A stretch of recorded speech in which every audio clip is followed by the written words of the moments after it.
তকির ভাইকে এখনো দেখছি আমরা তরুণ। ছোটবেলায় আমরা যখন শিশু ছিলাম তখনও তকির ভাইকে তরুণ দেখেছি। এখনো যখন একটু বোঝার সময় হয়েছে তখন আমরা তকির ভাইকে তরুণ দেখছি।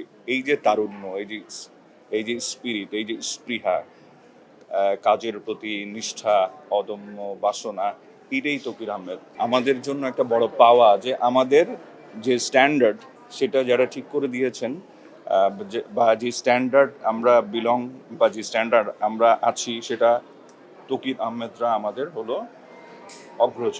এটা আমাদের সবচেয়ে বড় একটা পাওয়া। আরেকটা বিষয় হলো তকির ভাই শুধুমাত্র অভিনেতা, নাট্যকার তা না, উনি একজন অনেক বড় মাপের চলচ্চিত্রকার। আমরা হয়তোবা একটা জিনিস খুব উনি জাতীয় চলচ্চিত্র পুরস্কার পেয়েছেন এটা সত্যি, কিন্তু আমরা আমাদের দেশের প্রেক্ষিতে না, আমি বলবো যে আমাদের সাবকন্টিনেন্টের প্রেক্ষিতে তকির ভাই একজন বড় চলচ্চিত্রকার। আমরা চাই তকির ভাই আরও বেশি বেশি চলচ্চিত্র বানাক, যাতে আমাদের ফিল্ম ইন্ডাস্ট্রি সমৃদ্ধ হয়, আমাদের কালচার সমৃদ্ধ হয়। আমার তকির ভাইকে একজন মানুষ হিসেবেই খুব পছন্দের, শুধু অভিনেতা বা নির্মাতা হিসেবে নয়, উনি খুবই মানুষ হিসেবেই খুব দারুণ, অসাধারণ। আমাদের সৌভাগ্য যে আমাদের ইন্ডাস্ট্রিতে তকির আহমেদের মতো একজন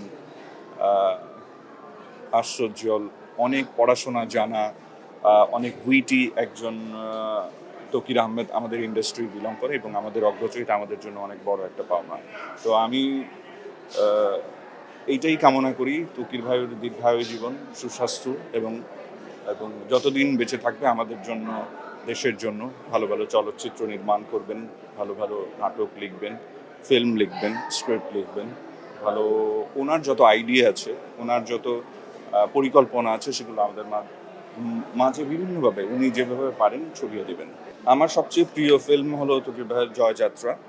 এছাড়াও ফাগুন হাওয়া ওনার খুব ভালো একটা সিনেমা। অজ্ঞাতনামা, যেটা একটু আগে প্রদর্শিত হলো, অসাধারণ একটা সিনেমা।